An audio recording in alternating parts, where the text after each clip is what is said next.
The president's wife abruptly ended the contract, declaring an end to our collaboration with her company. I felt a sense of concern, as this client was significant.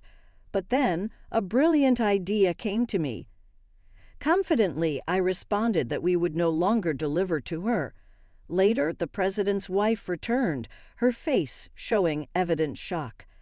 "I'm Mia, 37 years old, and I manage the company founded by my grandfather. It's a stable business with loyal clients. To safeguard the company and its employees, I continuously study economics and development. Our focus is on manufacturing precision mechanical equipment. Some employees have been with us since my grandfather's time, possessing expertise that surpasses mine. I frequently visit the site to learn from them directly. My dedication has earned their respect, and despite my age, I have gained their trust. I approach client relationships with sincerity and passion, which has helped maintain the steady performance of the company entrusted to me by my grandfather. Nevertheless, there's always room for improvement. I need to keep learning to further earn their recognition and ensure the company's continued success." Then, a remarkable event unfolded within the company. It began with the arrival of the wife of a crucial client's president. She expressed astonishment, claiming her husband had a long-standing association with our company, yet she had never realized it was under the direction of someone she deemed immature. The disdainful gaze fixed upon me belonged to none other than the president's wife, representing a prominent company that had maintained a contract with us since my grandfather's era. Mrs. Brown disclosed that the day marked the annual year-end celebration hosted by her husband. This wasn't just any ordinary gathering, but a grand affair assembling all their business affiliates. It was an event deeply ingrained in their calendar, and this year I had received an invitation and opted to attend, following my grandfather's guidance. As I socialized and exchanged pleasantries with various attendees, Mrs. Brown emerged, indicating she was representing her husband, the president. While Mrs. Brown typically remained aloof from managerial affairs, this encounter marked my first introduction to her. After exchanging pleasantries, making introductions, and expressing gratitude for the consistent special treatment we had received, Mrs. Brown delivered an unexpected statement. "I don't know what methods you employed to influence my husband, but beware, you may face dire consequences," Mrs. Brown warned. In that moment, her words left me bewildered, the true meaning escaping me as I stood there, taken aback. Mrs. Brown smoothly transitioned to converse with another company president, her demeanor shifting significantly, radiating warmth and charm, leaving me perplexed about her abrupt animosity towards me. Feeling unsettled, the year-end party eventually drew to a close. Opting not to attend the after-party, I instead decided to seek answers from my parents. My parents and grandparents reside together in our family home, and I often turn to them for guidance. Upon my late arrival, I offered apologies, but my parents greeted me warmly, informing me that my grandfather was still awake. Eager for insight, I sought out my grandfather to inquire about Mrs. Brown's behavior and reputation. To my surprise, my grandfather painted Mrs. Brown as an exemplary figure, a devoted spouse who selflessly supported her husband and their son. The more I learned, the deeper my confusion about Mrs. Brown's sudden hostility grew. A few days after the after-party, Mrs. Brown made an unexpected visit to my company, catching my employees and secretary off guard. Since I wasn't present, she had to wait, which evidently did not sit well with her. "I'm the spouse of the president of one of this company's major clients. Is this how you treat valued guests? It's no wonder this company appears disorganized with a young woman at its helm," she remarked.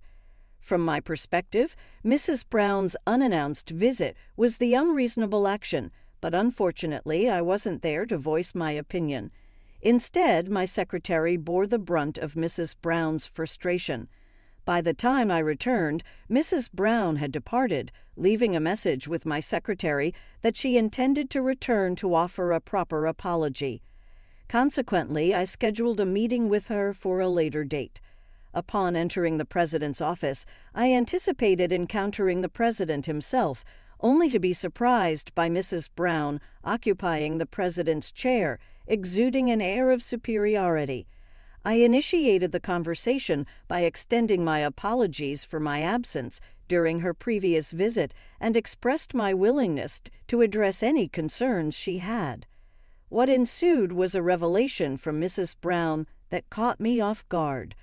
Goodbye to relying on inferior products from other suppliers. For a moment, I found myself rendered speechless, likely wearing an expression of profound astonishment. Mrs. Brown's scowl deepened upon seeing it. My reaction: a business under the management of someone as immature as you cannot be trusted. Moreover, your pricing is exorbitant for the quality you deliver, and terminating our contract to cut costs, she declared. Her accusations felt baseless, prompting a vehement rebuttal from me. I adamantly denied any overcharging and passionately defended the superior quality of our products, emphasizing their long-standing endorsement by the president. However, Mrs. Brown appeared unwilling to entertain my explanations. The conceitedness of someone as immature as you is repulsive, she scoffed. When I inquired whether the president was aware of this decision, Mrs. Brown revealed that she was currently acting as the president, wielding full authority over the company. She explained that the president had been urgently summoned abroad to address issues in their production line, leaving her, as the vice president, to assume the role of acting president. It was then that I realized the reason behind the president's absence at the year-end party. Tomorrow, I'll bring all the necessary documents to terminate our contract with your company. Make sure you're there. I will not tolerate even a second's delay, Mrs. Brown asserted firmly. When I pressed Mrs. Brown for the specific time of her arrival, she begrudgingly disclosed it. Leaving her company that day, I felt as though I was being forcibly shown the door. Their business was vital for us. Without them, meeting payroll could become a challenge. Gripped by a sense of urgency, I scrambled to devise strategies to prevent the impending contract termination. The following day, Mrs. Brown arrived promptly at my office. She placed the documents on my desk with a stern demeanor, urging me to sign without delay. "Please allow me to discuss this with the president," I implored. "There's no time for that. Both my husband and I lead busy lives. Unlike your modest operation, we are a major corporation. You should comprehend this, being a fellow business owner," Mrs. Brown retorted dismissively. I seethed with anger at Mrs. Brown's patronizing tone. Her unilateral decision to terminate the contract was utterly unreasonable. Moreover, considering our long-standing business relationship, one would expect her, as a business owner, to grasp the magnitude of betrayal inherent in her actions. Yet there was no hint of remorse from Mrs. Brown. Frustrated by her arrogance, I resolved to enact the countermeasure I had pondered throughout the night. As a last resort, I posed the question to Mrs. Brown with genuine concern: "Are you absolutely certain about this?" Mrs. Brown responded with a derisive laugh, mocking my inquiry.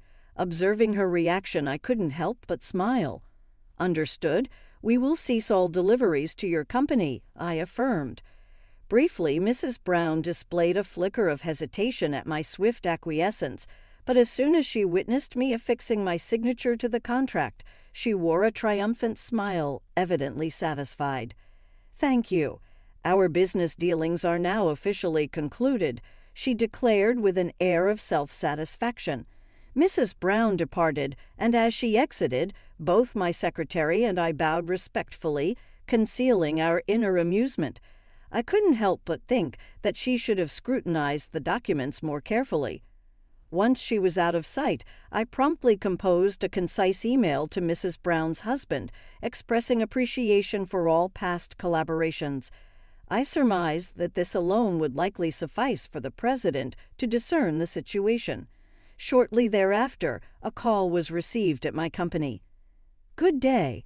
I apologize for the sudden call. I was taken aback by your email. Could you shed some light on the situation?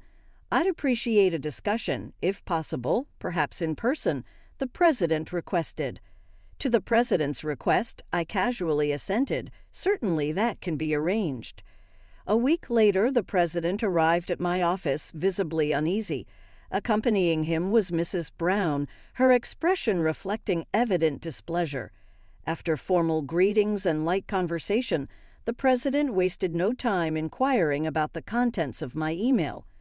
Guiding him to a comfortable spot, I offered coffee before settling across from him, preparing to relay the tale, anticipating it to be rather lengthy.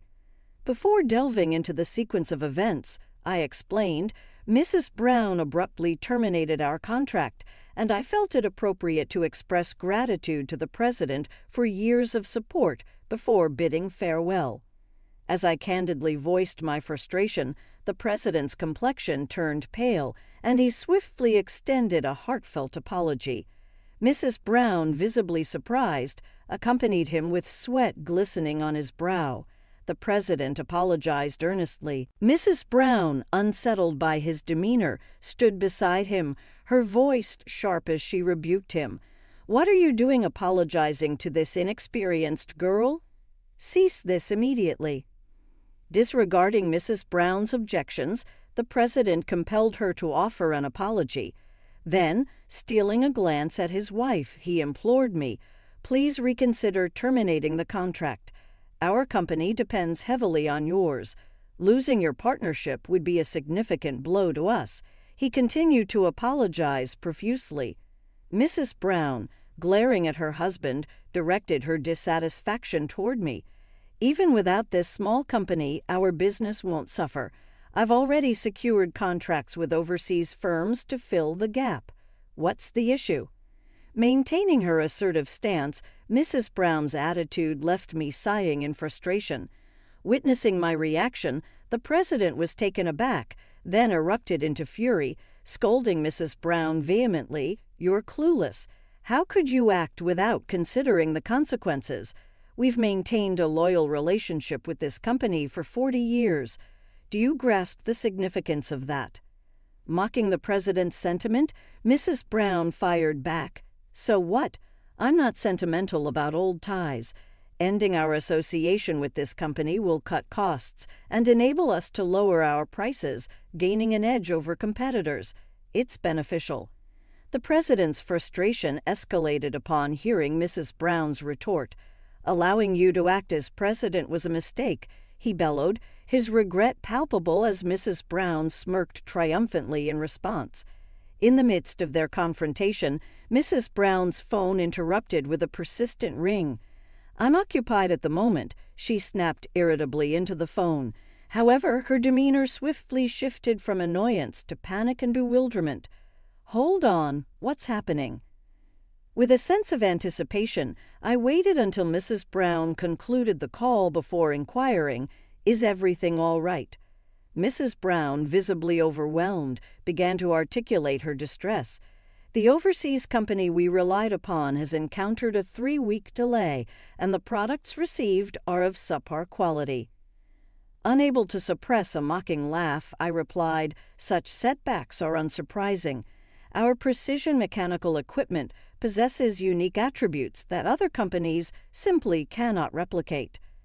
"What do you mean?" she demanded, her tone edged with curiosity. "It's the craftsmanship," I asserted firmly, meeting Mrs. Brown's gaze with unwavering resolve, though she appeared perplexed. I seized the moment to elucidate the profound significance of our company's refined technology and skilled craftsmanship. I emphasized how our products encompass unique techniques unattainable elsewhere, reliant on the expertise of our master craftsmen. As my confidence radiated, Mrs. Brown's expression shifted from defiance to frustration and resignation. With a triumphant air, I held my ground, meeting her defeated countenance with a sense of vindication. Having been vehemently vocal throughout our exchange, Mrs. Brown now seemed rendered speechless, her demeanor subdued. Curious about her motives, I pressed Mrs. Brown for an explanation. With defiant candor, she began to unravel her intentions, revealing a desire to secure her son's future by positioning him as the heir to the company. However, her husband's opposition led her to devise a plan, assuming the role of president temporarily to pave the way for her son's ascension. When an overseas issue emerged, Mrs. Brown saw an opportunity to sever ties with long-standing partners and forge new alliances, with her ultimate goal being to consolidate support for her son's succession.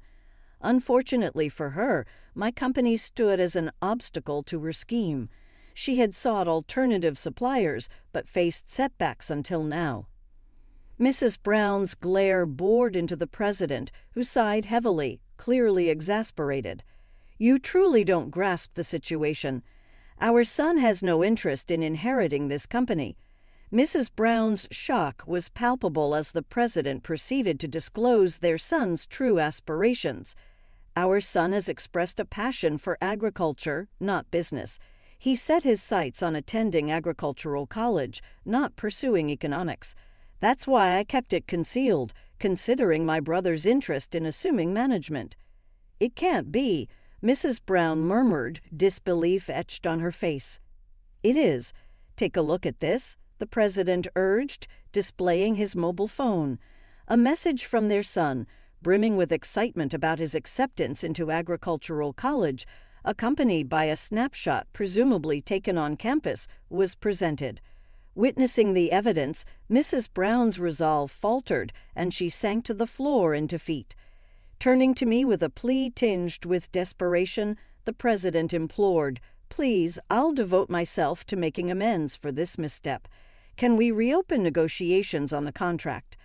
I reached out to the president, offering my hand. "If Mrs. Brown is willing to step back from management, we can proceed as though the contract termination never occurred." Relief flooded the president's expression, yet Mrs. Brown, her bitterness evident, fixed a steely gaze on me, adamantly insisting that the termination documents remain valid.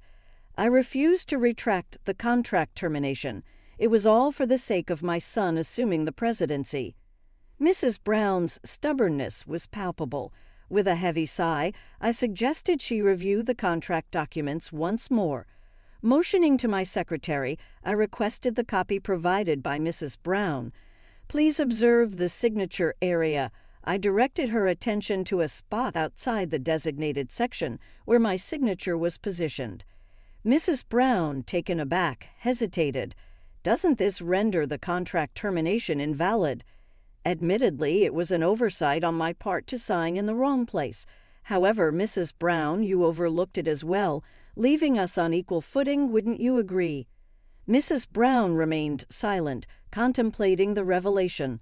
Seizing the opportunity, I offered a piece of advice. One who neglects thorough examination of contract documents may not be suited for a managerial role. With those words, the president swiftly retrieved the discarded document from the floor, scrutinizing its contents before breaking into a broad smile. Thank you so much," he expressed repeatedly.